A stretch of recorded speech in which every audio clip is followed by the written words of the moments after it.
Assalamualaikum warahmatullahi wabarakatuh.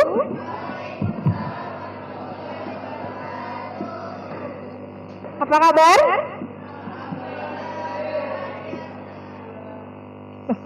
Tadi saya dengar di luar jargonnya udah mulai banyak kok ditanya. Kayaknya belum kompak. Apa kabar?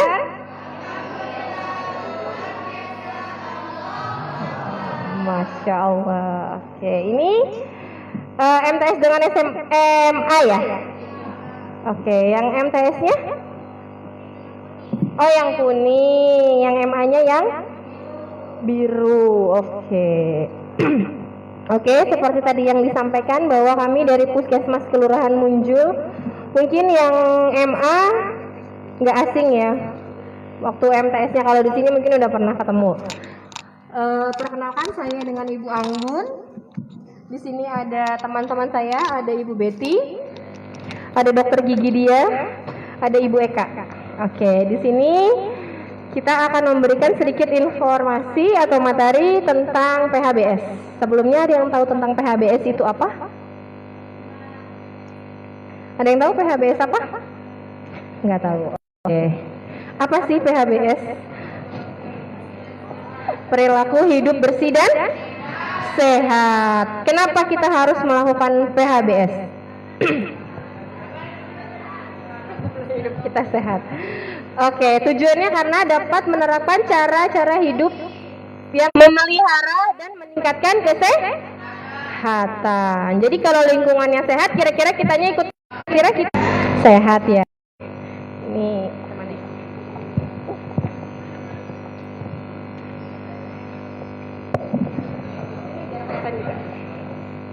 nah, selain tujuan, PHBS juga punya manfaat. Apa manfaatnya?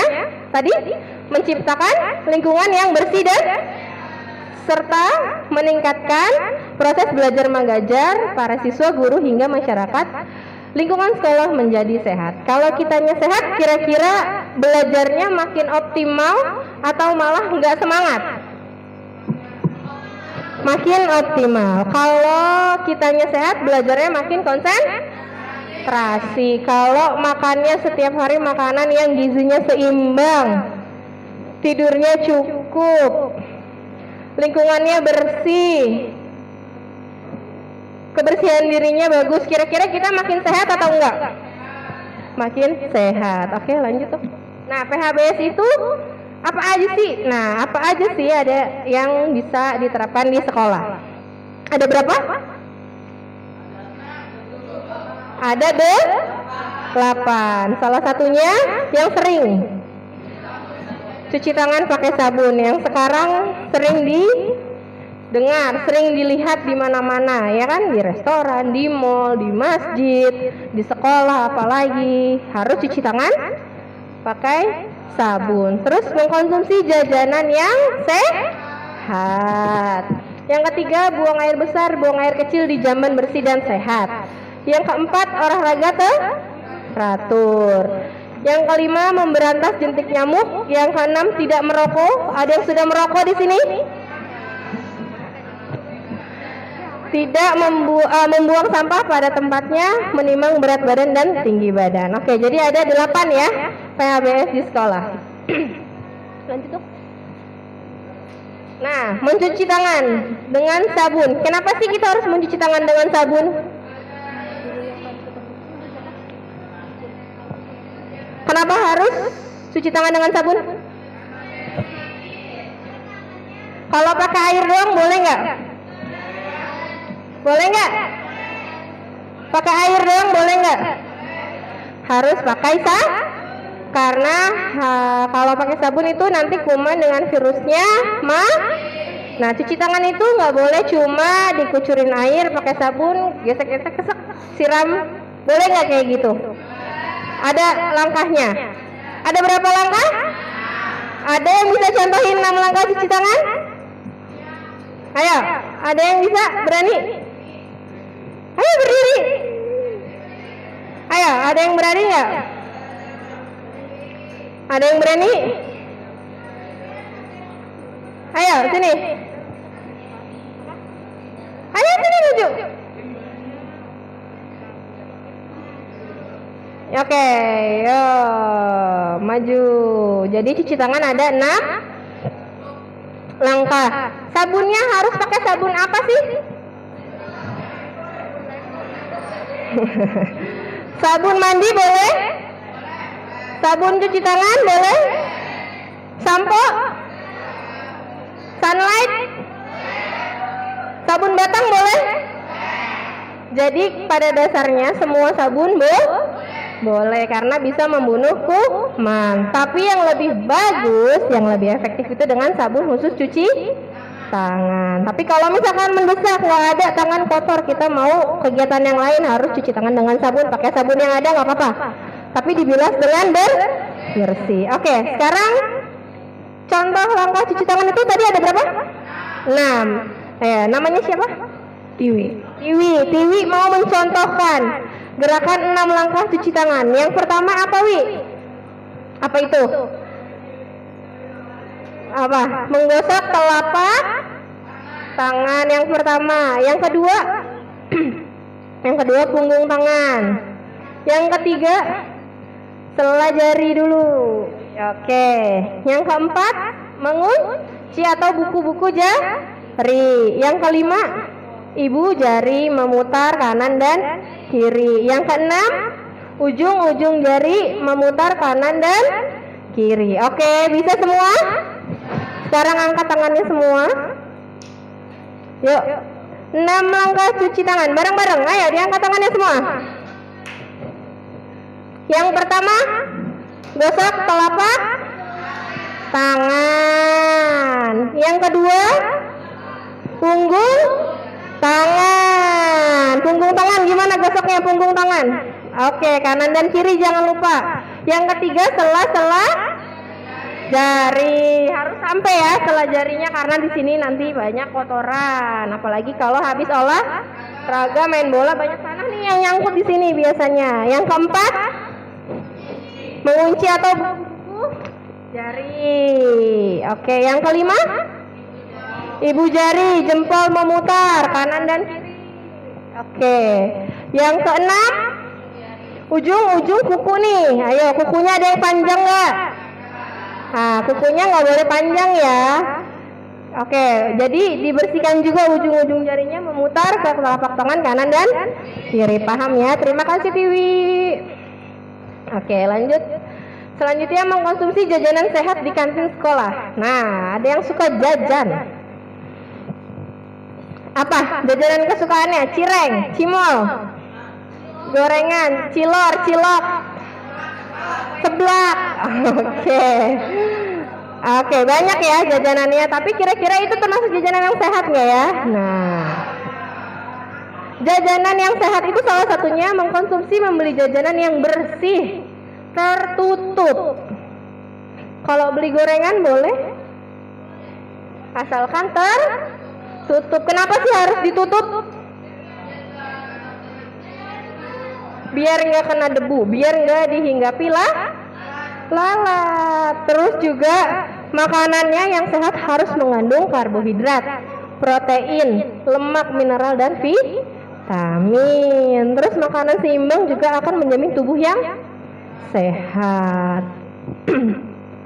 Nah, makanan yang ada di kantin sekolah harus makanan yang bersih, tidak mengandung bahan bahaya, serta air minum yang matang. Nah, zat berbahaya apa yang biasanya ada di kandungan makanan? Ayo, apa? Ada yang tahu? Zat yang berbahaya biasanya yang sering formalin, boraks. Betul. Oke. Nah, jadi kalau beli makanan harus dipilih, harus dilihat penyajiannya bersih atau enggak kira-kira. Terus airnya air matang atau enggak. Nih yang suka beli es nih biasanya.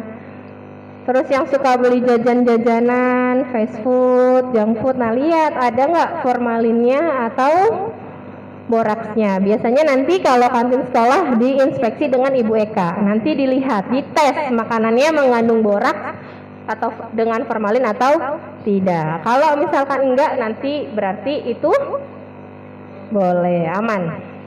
Nah, yang ketiga tadi BAB dan BAK di jamban yang sehat. Syaratnya apa? Oke, memiliki WC kloset duduk maupun jongkok dengan spiteng yang terjaga kebersihannya. Ada nggak spitengnya di sini? Ada. Tertutup? Tertutup. Tidak mencemari sumber air minum. Terus tidak berbau. Airnya bau nggak di sini? Enggak. Oke. Ada nggak hewan yang minum dari ember di kamar mandi? Nggak ada. Berarti tidak dicemari oleh atau dijamah oleh hewan. Terus tadi kan nggak bau ya, berarti nggak ada bau besi, nggak ada bau yang lain, berarti tidak tercemari oleh tanah di sekitar dan mudah dibersihkan dan aman digunakan. Siapa yang biasanya nggak bersihin kamar mandi? Ada piketnya? Ada. Disikat? Baknya? Dikosret. Berapa kali? Seminggu? Minimal 2 kali dalam seminggu. Apalagi kalau pakai bak, harus disikat yang bersih karena biar nggak ada apa? Lumut. Selain lumut apa lagi? Jentiknya nyamuk. Oke, lanjut. Nah, yang keempat PHBS itu adalah olahraga yang teratur. Di sini ada yang hobinya olahraga? Apa olahraganya? Bola, basket, badminton. Terus apa lagi? Nah, rata-rata bola. Kalau cowok, kalau yang cewek apa nih olahraganya? Bulu tangkis, olahraga jari, Facebookan, IG-an. Oh enggak ya, handphonenya nggak boleh dibawa ya. Oke. Jadi kegiatan olahraga di sekolah bertujuan untuk memelihara kesehatan fisik, mental agar tidak mudah sakit. Biasanya minimal dilakukan 30 menit per hari. Ada nggak di sini yang olahraga 30 menit per hari rutin? Nggak ada. Paling seminggu sekali ya. Contohnya bisa sepak bola, bulu tangkis, basket, senam, berenang, jogging atau bersepeda. Mungkin kalau santri putri olahraga jalan kaki dari asrama ke sini. Oke. Yang putra naik turun tangga. Oh. Apalagi kalau yang di lantai atas asramanya. Yang kelima berantas jentik nyamuk. Tadi salah satunya apa? Kamar mandi harus di kosrek disikat. Walaupun ember tetap harus disikat atau enggak? Tetap ya harus disikat karena pakai sabun. Karena apa? Karena telur-telur nyamuk itu bisa bertahan di dinding-dinding ember. Kalau cuma dikocok air doang dia tetap bisa nempel. Jadi pada saat dikasih air nanti dia bisa menjadi jentik nyamuk telurnya ya.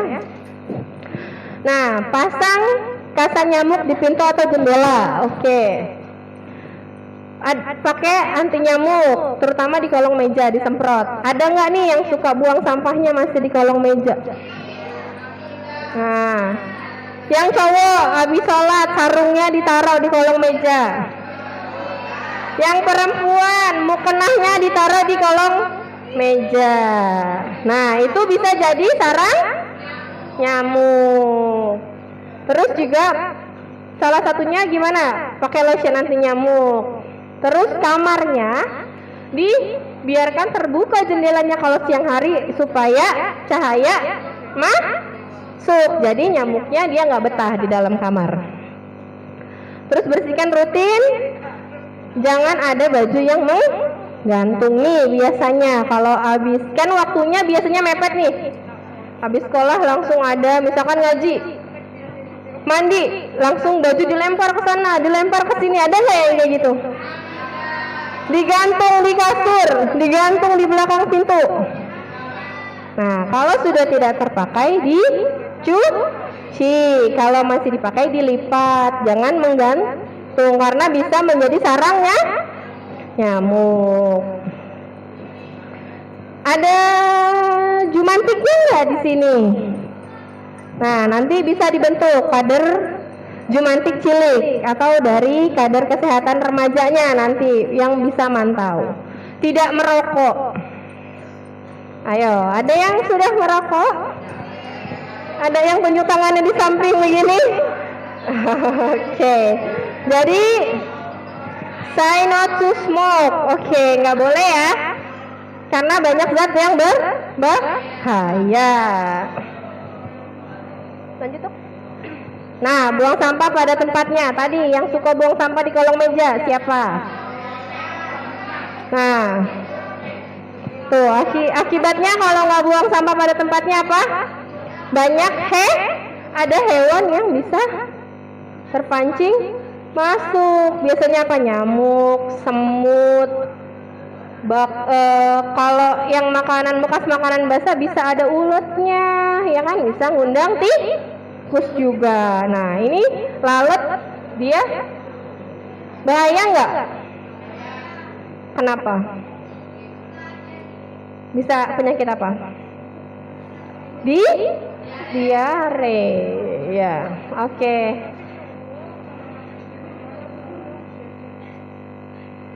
Nah, nih ya, tempat sampahnya di sini udah dibagi belum? Organik, anorganik, sama B3. Anorganik apa aja? Biasanya yang dedaunan, yang bisa didaur. Bisa, kalau itu biasanya dibikin apa? Organik.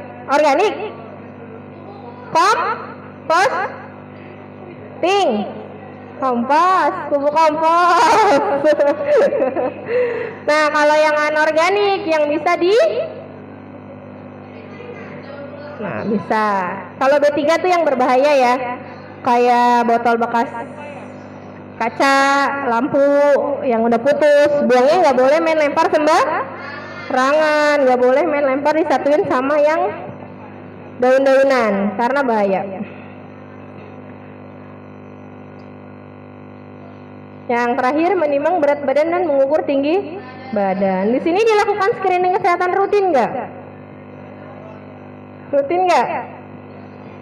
Enggak, oke. Biasanya rutin nanti setahun sekali sama pihak puskesmas juga. Jadi siswa menimbang berat badan dan tinggi badan setiap bulan. Kegiatan penimbangan berat badan di sekolah untuk mengetahui pertumbuhan dan perkembangan serta status gizi sekolah.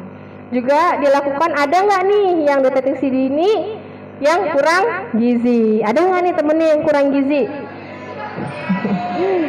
Insya Allah nggak ada ya, gizinya bagus semua. Atau gizinya lebih banyak?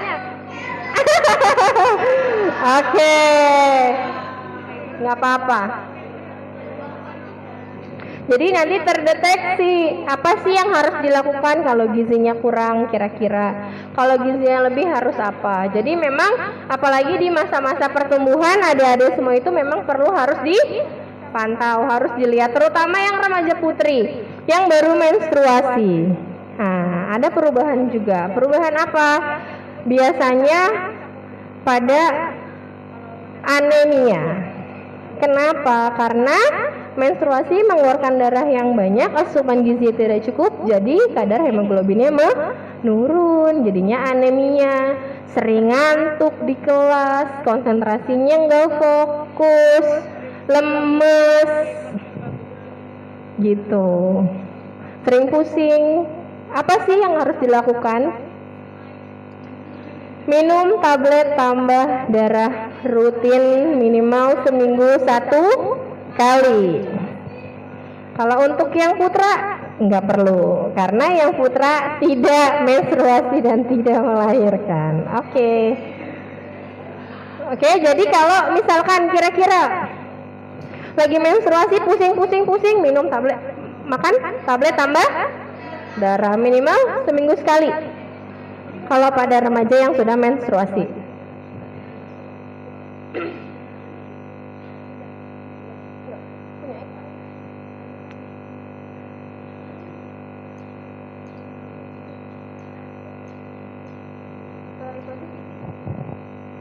Oh ya, kelewat. Oke. Nah, ada yang tahu gizi seimbang? Apa? Sama nggak sama 4 sehat 5 sempurna? Hah? Kalau 4 sehat 5 sempurna itu apa aja sih? makan makanan. Oke. Jadi sama ya, gizi seimbang dengan 4 sehat 5 sempurna itu sama. Tapi sekarang 4 sehat 5 sempurna itu udah nggak zaman. Zamannya itu apa? Gizi seimbang. Gizi seimbang itu adalah susunan makanan yang dikonsumsi hari-hari yang mengandung zat gizi dalam jenis dan jumlah yang sesuai dengan kebutuhan tubuh, dengan memperhatikan prinsip keanekaragaman atau variasi makanan, aktivitas fisik dan kebersihan dan berat badan ideal. Jadi kalau gizi seimbang itu dia kebutuhan makanannya antara satu dan yang lainnya beda. Tiwi dengan temannya kebutuhan gizinya sama atau beda? Beda, karena pasti berat badan dan tinggi badannya beda, jadi kalori yang dibutuhkan juga akan berbeda. Perempuan dengan laki-laki kebutuhan gizinya sama atau beda? Kenapa? Apa? Karena aktivitasnya pasti lebih berat yang laki-laki. Aktivitas fisiknya lebih berat yang laki-laki. Laki-laki ada pembentukan massa otot biasanya pada pertumbuhan menuju remaja ke dewasa. Nah, prinsipnya dia tergolong dari usia, tadi jenis kelamin, kesehatan, aktivitas fisik, jumlah zat gizi yang berbeda sesuai dengan kondisi masing-masing.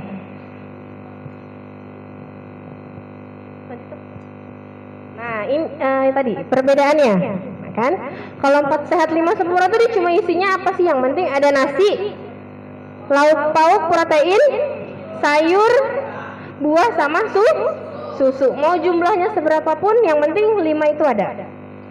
Tapi kalau gizi seimbang, dia bukan tentang cuma kayak yang penting ada 5, tapi porsinya semana sesuai dengan kebutuhan tadi. Ya kan, berat badannya berbeda, pasti kebutuhannya berbeda.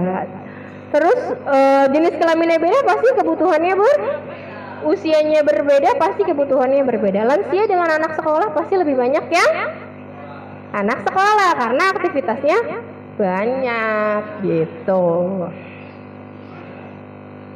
Nah, ini. Jadi ini contohnya porsi makanan isi piringku. Biasanya makanan pokok itu apa? Karbohidrat. Terus lauk pauk, protein, hewani, nabati, semua di sini porsinya. Buah-buahan sama sayur yang banyak. Biasanya porsinya semana? Segini nasi. Di sini lauk. Yang penting kan kenyang. Oke. Jadi harus ini ya. Para is nih. Ya, tenang, buat sarapan pokoknya harus kayak gini ya. Bilang colek para isnya, kan nanti disiapin dari pondokan makanan. Pak, kata Bu Anggun dari puskesmas harus gizi seimbang. Nah, tenang. Biar belajarnya konsen. Oke, jadi makanannya beragam. Oke, lanjut. Tuh. Udah kan? Oke. Sedikit tentang kesehatan reproduksi remaja. Ada yang tahu? Ayo. Lanjut. Oke. Kenapa sih perlu harus dikenalkan sejak usia sekolah? Karena ini adalah informasi yang memang harus diketahui oleh adik-adik semua, karena memang ini terjadi langsung dengan adik-adik semua supaya apa? Betul, supaya tahu apa sih yang harus dilakukan jika perubahan-perubahan yang terjadi pada adik-adik tersebut itu terjadi. Terus juga informasinya untuk merawatnya itu seperti apa, terutama untuk yang wanita dan yang laki. Kalau misalkan seperti itu kita harus bagaimana gitu. Dan juga untuk meningkatkan kesehatan sistem reproduksi, apa yang harus dilakukan, apa yang harus dihindari gitu. Biasanya apa sih kalau pada laki-laki perubahan kalau udah remaja? Tumbuh bulu, halus, mimpi basah. Yang udah semua mimpi basah, mimpi sambil main air. Nah, kalau untuk yang wanita sudah semua menstruasi, Sudah? Sudah ada perubahan bentuk tubuh. Kalau di laki-laki apa? Tumbuh apa nih? Jakun. Suara biasanya jadi lebih berat. Dada membesar. Biasanya lebih bidang. Gitu ya. Kalau pada perempuan, panggul dan payudara besar. Terus menstruasi. Nah, terus juga perkembangan seksual dan seksualitas termasuk puberitas. Ya, puberitas tadi udah ya. Apa yang terjadi pada masa puberitas tadi sudah kita sebutkan pada laki-laki dan perempuan. Penyakit menular seksual, menghindari. Karena apa? Takutnya apa?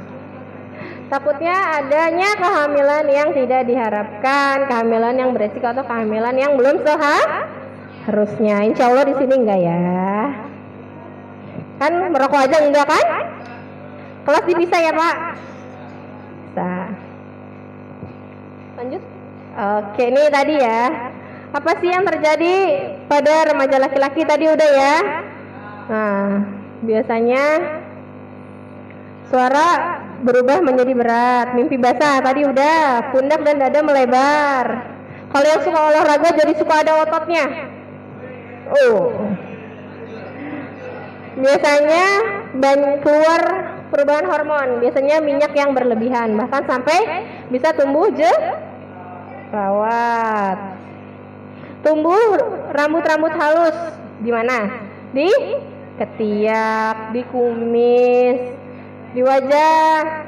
Nah, terus di daerah kemaluannya sudah ada rambut. Biasanya badannya tiba-tiba berubah menjadi lebih tinggi dan besar.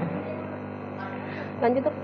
Nah, pada perempuan biasanya badan semakin besar. Yang sudah menstruasi biasanya ada perubahan bentuk tubuh, biasanya tambah tinggi, tambah berat, tumbuh rambut-rambut halus juga, tangan, kaki, ketiak, di kemaluan sama. Keringat banyak, bahkan bisa timbul jerawat. Pinggul membesar, payudara membesar, mulai menstruasi. Alat reproduksi mulai bisa bekerja sesuai dengan ininya. Makanya harus hati-hati, harus dijaga. Bagaimana kalau menstruasi? Harus menggunakan diganti setiap berapa jam? 4 jam sekali.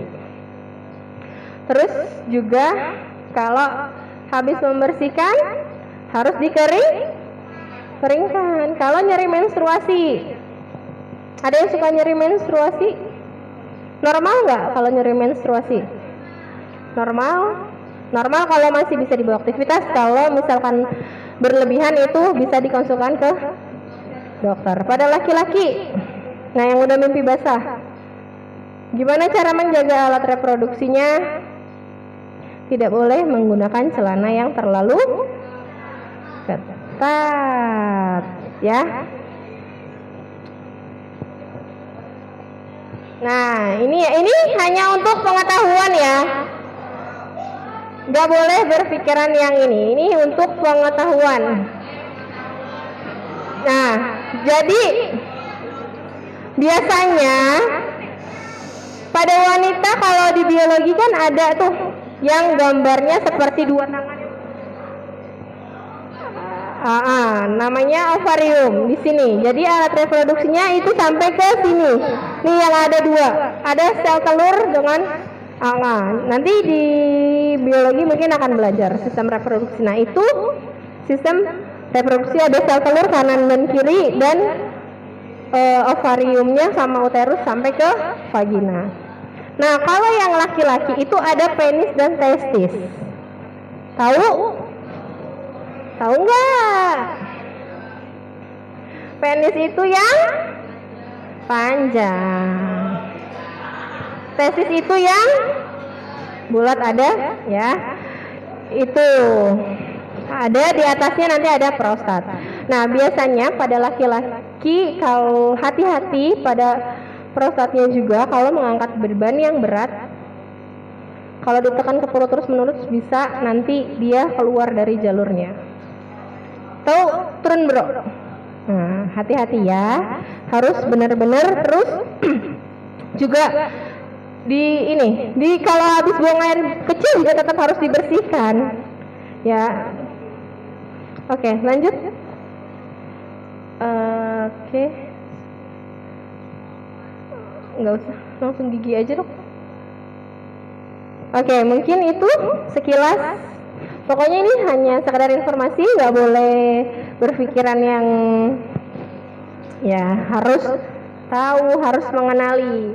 Jadi untuk yang perempuan juga harus bisa mengenali. Oke, mungkin itu aja. Selanjutnya adalah kesehatan gigi dan mulut yang akan disampaikan oleh dokter gigi dia. Silakan, Dok. Oke, adik-adik semuanya, Assalamualaikum warahmatullahi wabarakatuh.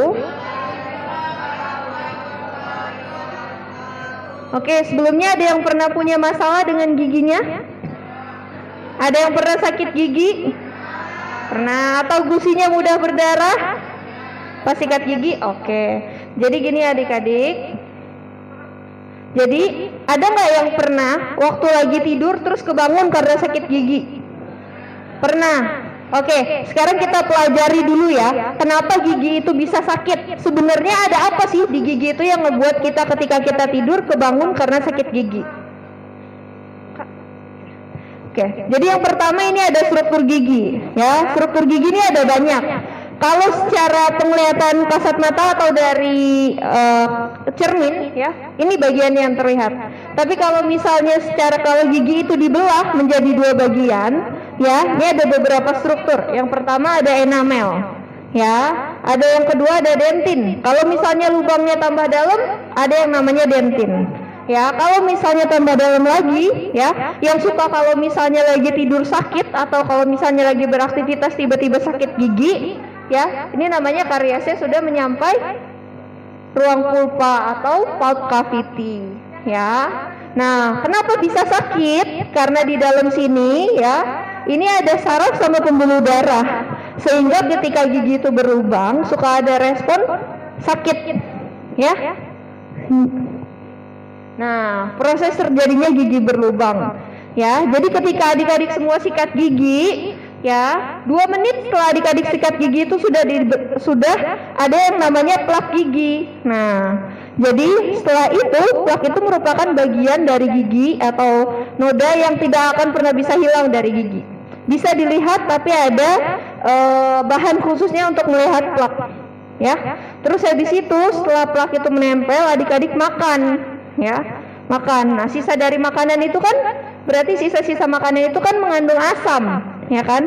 Asam yang terus-menerus dari sisa-sisa makanan, ya, ini menyebabkan si kuman-kumannya ini atau bakterinya ini, ya, dia menempel di gigi lebih lama. Tapi yang perlu adik-adik ketahui adalah proses makanan yang menempel ini, ya, sehingga gigi bisa berlubang itu waktunya nggak sebentar. Kenapa? Karena gigi itu jaringan yang keras, bahkan dia lebih keras daripada tulang. Jadi kalau adik-adik punya berlubang, giginya berlubang dan lubangnya dalam, itu pasti sudah prosesnya sudah bertahun-tahun, ya. Ya, terus habis itu dia menjadi berlubang. Nah, macam-macam gigi berlubang, ya. Gigi berlubang atau disebut dengan karies itu ada 4 macam. Yang pertama karies superficial. Dia mengenai bagian paling atas gigi. Tadi apa namanya? Enamel, ya. Terus habis itu dia masih enamel, tapi masih sekitar 0,5 mili. Jadi dia hanya kecil banget. Terus habis itu karies enamel. Karies enamel itu dia sudah memakan semua permukaan daripada enamel. Itu biasanya, ya, kalau misalnya makan atau minum dingin itu kerasa ngilu. Ya, itu merupakan sudah ciri dari karies enamel. Terus habis itu karies dentin, permukaan kedua pada gigi, ya. Nih dia dalamnya udah mulai luas. Terus habis itu kedalamannya juga sudah mendekati sama ruang pulpa. Ya, ketika fase ini biasanya adik-adik makanannya nempel Kalau makanannya nempel terus nggak diambil, itu rasa sakitnya nggak hilang sampai makanannya diambil. Habis itu ada karies pulpa. Nah, ketika karies pulpa ini kenapa rasa sakitnya sakit banget atau ada keluhan spontan? Karena di sini sarafnya kebuka adik-adik. Nih ya, sarafnya kebuka. Nah, jadinya ketika sarafnya kebuka, dia terpapar sama sisa-sisa makanan yang terus-menerus ya. Akhirnya sarafnya ini mati sebagian. Nah, ketika itulah kan walaupun sarafnya mati sebagian, dia tetap dapat suplai dong dari anggota tubuh lain ke gigi, ke gambar yang ini, ya kan? Disiap itulah ketika adik-adik tidur, ya. Terus habis itu dia tetap dapat oksigen atau darah lewat pembuluh darah, ya kan? Habis itu sebabnya kenapa ketika adik-adik giginya berlubang terus kebangun saat tidur, dari sini prosesnya. Lanjut. Oke. Sebelumnya penyakit gusi ya. Jadi gigi itu ada dua penyakit. Yang pertama ada penyakit gusi, yang pertama ada sakit gigi. Sakit gigi itu yang tadi ya, karies. Nah, ini ada penyakit gusi. Penyakit gusi itu sebelumnya ada dua adik-adik. Ada dua macam. Ada yang namanya gingivitis atau sakit pada gusinya ya, atau periodontitis. Periodontitis adalah penyakit gusi yang melibatkan tulang atau jaringan keras ya. Nah, ada sebelumnya kan tadi adik-adik ada yang pernah kan pas sikat gigi atau lagi nggak ngapa-ngapain gusinya berdarah. Nah, ini namanya gingivitis ya, radang merah-merah ini ya, itu namanya gingivitis. Ya, dia cirinya dia gusinya mudah berdarah, bengkak, warnanya kemerahan, ya, dan baunya nggak sedap. Nah, apa bedanya sama gigi gusi yang sehat? Bedanya dengan gusi yang sehat adalah gusi yang sehat dia bentuknya segitiganya sempurna. Kalau ini dia merah, merahnya dia tidak membulat. Kalau ini dia pas di leher gigi. Jadi gusi yang sehat adalah gusi yang berada tepat di leher gigi. Ya, jadi dia menutupi leher gigi. Jadi dia pas berada di cekungannya atau cemento enamel junction namanya. Terus habis itu dia ada gambaran bintik-bintik seperti kulit jeruk atau stippling, warnanya coral pink atau merah muda. Ya, jadi perbedaan gingivitis sama gusi yang sehat, kalau adik-adik bercermin habis ini, ya, giginya dilihat kalau misalnya gusinya warna pink, terus habis itu dia ada gambaran bintik-bintik seperti kulit jeruk, itu berarti gusinya sehat, ya. Kalau misalnya nggak sehat, dia radang kemerahan pada leher gigi. Yuk. Nah, apa itu periodontitis? Gimana sih bisa terjadi periodontitis? Periodontitis itu terjadi dari gambaran yang sehat. Terus habis itu dia ada plak sama tar. Akhirnya dia menjadi periodontitis yang ringan, ya. Dia mempengaruhi gusi. Lama-lama kelamaan karena ada radang di sini dari si gingivitis itu tadi, akhirnya dia membentuk yang disebut dengan pocket atau kantong gusi. Ya, ketika kantong gusinya sudah terbentuk, akhirnya ketika adik-adik makan terus menerus terbentuklah yang disebut dengan karang gigi. Nah, karang gigi yang menumpuk itu bisa menyebabkan gigi adik-adik semua menjadi goyang. Ya, ini sebenarnya sepele tapi dia selalu berkesinambungan. Jadi dari gingivitis dulu didiemin, akhirnya lama-lama jadi ke periodontitis. Nah, ini perbandingan antara periodontitis sama jaringan mulut yang normal, ya. Coba dilihat. Kalau misalnya yang tadi udah disebutin, periodontitis itu poketnya turun atau ada kantong gusi. Nah, ini ya kantong gusi. Nah, terbukanya kantong gusi dibandingkan gusi yang normal ini adalah ketika kantong gusinya terbuka, karang giginya akan masuk ke sini adik-adik. Nah, ketika dia masuk, dia akan makin turun sehingga perlekatan tulangnya juga menurun. Jadinya dia kehilangan perlekatan antara gusi dengan gigi. Ya, lanjut.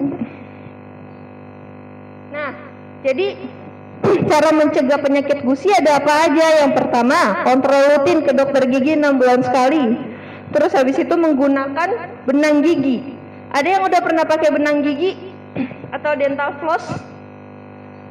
Ya, jadi nanti kalau misalnya adik-adik lagi keluar atau lagi pergi sama orang tua, boleh dibeli benang gigi. Fungsinya untuk apa? Membersihkan bagian gigi yang tidak dapat dibersihkan oleh sikat gigi. Ya, terus habis itu sikat gigi 2 kali sehari. Kapan aja waktu sikat gigi adik-adik, ada yang tahu? Pagi setelah sarapan dan malam sebelum tidur. Ya, gunakan pasta gigi yang mengandung zinc. Terus habis itu konsultasi jika sakitnya terus menerus, ya. Karena apa? Berarti gigi adik-adik butuh tindakan, butuh dibersihkan gusinya, ya. Nah, ini gigi sensitif. Gigi sensitif itu nggak beda jauh sama gingivitis. Kenapa? Karena kalau misalnya dia gingivitis berarti kan gusinya turun. Gusinya tadi turun. Nah, sehingga lapisan giginya terbuka.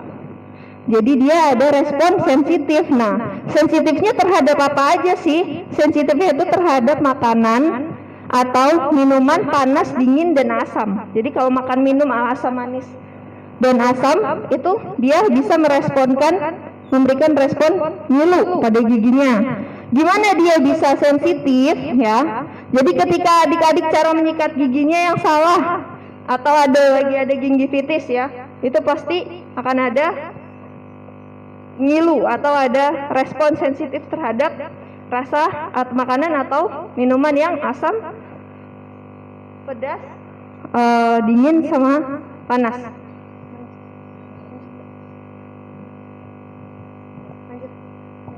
Nah, bagaimana sih cara mengatasi gigi sensitif? Jadi hampir semua perawatan ya yang adik-adik alami di gigi itu ada sikat gigi sehari 2 kali, ya kan? Habis itu pilih sikat gigi yang lembut, pakai pasta gigi yang mengandung fluoride atau zinc, ya. Terus habis itu periksa ke dokter gigi, hindari makanan asam dan cemilan.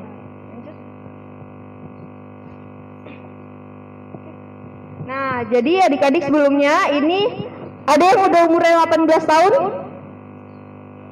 Belum ada ya. Jadi ya infeksi gigi ini hal yang pasti atau lazim terjadi ketika usia 18 sampai 23 tahun. Adik-adik mungkin sekarang belum mengalami yang namanya infeksi gigi, tapi adik-adik akan melewati fase ini. Ada beberapa orang yang tidak mengalami rasa sakit, ada yang mengalami rasa sakit. Kenapa?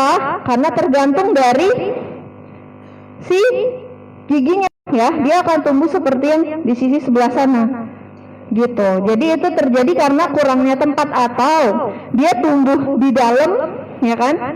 Dia tumbuh tidak sampai ke permukaan tulang atau tidak terlihat dari gusi, tapi dia nempel sama gigi sebelahnya, mendorong. Itu sebabnya kenapa kadang-kadang sakit gigi pada infeksi ini dia menyebabkan rasa sakit yang nyut-nyutan atau cekot-cekot atau kebangun saat tidur atau bahkan trismus atau tidak dapat membuka mulut, gitu.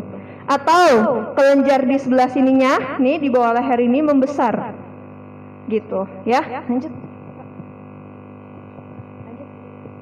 Nah, sebelumnya ada pernah yang mengalami bau mulut?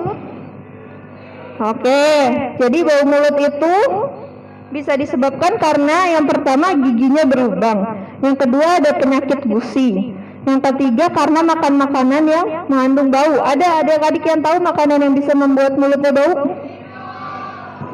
Terus bawang, betul. Terus habis itu dia punya penyakit diabetes atau ada penyakit liver, ya, atau lagi minum makanan obat-obatan. Kenapa kalau misalnya orang tuanya sakit gula, mulutnya bau, itu namanya bau keton. Dia mulutnya baunya khas. Lanjut, Kak. Bagaimana cara menghindari? Lanjut.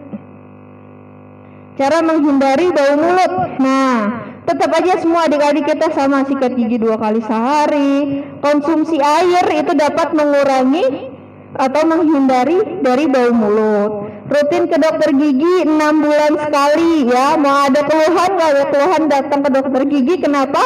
Karena gigi itu ada bagian-bagian yang tidak bisa dilihat oleh adik-adik sendiri, ya. Menggunakan obat kumur dan alkohol, konsumsi permen karet rendah gula. Ada yang tahu permen karet rendah gula apa?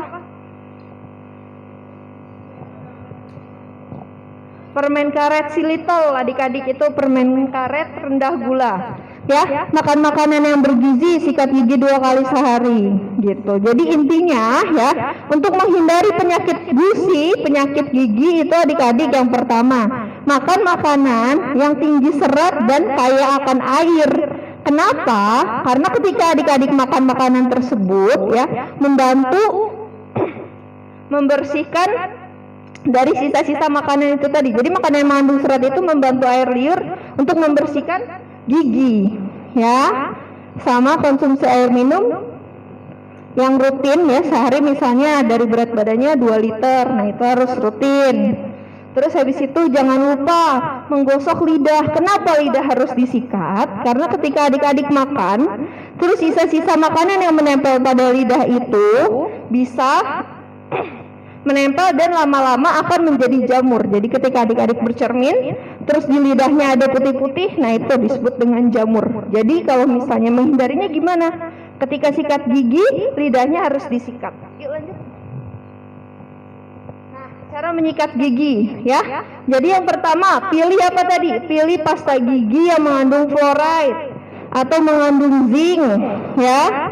Hindari pasta gigi yang mengandung deterjen. Seperti apa sih sikat gigi yang mengandung deterjen? Sikat gigi, pasta gigi atau pasta gigi yang mengandung deterjen adalah pasta gigi yang ketika adik-adik sikat itu mengeluarkan banyak busa. Jadi itu deterjen. Jadi deterjen itu bukan buat cuci baju aja ya, tapi buat semua yang mengeluarkan banyak busa itu pasti mengandung deterjen. Terus pilih sikat gigi sesuai dengan usianya, kayak adik-adik remaja. Pilih sikat gigi yang untuk remaja atau dewasa. Pilih bulu sikatnya yang halus, betul. Kalau pilih si bulu sikatnya yang keras, nanti akhirnya gusinya jadi terluka, akhirnya malah jadi gingivitis. Ya, sikat semua permukaan gigi, ya membentuk sudut 45 derajat. Terus habis itu bersihkan bagian dalamnya, lidahnya disikat ya. Kenapa? Karena tadi saya sudah jelaskan. Terus habis itu menggunakan dental floss dan kumur menggunakan obat kumur yang tidak mengandung alkohol ya. Terus habis itu menyikat gigi selama 2 menit. Oke, sekian dari saya. Ada yang mau ditanyain?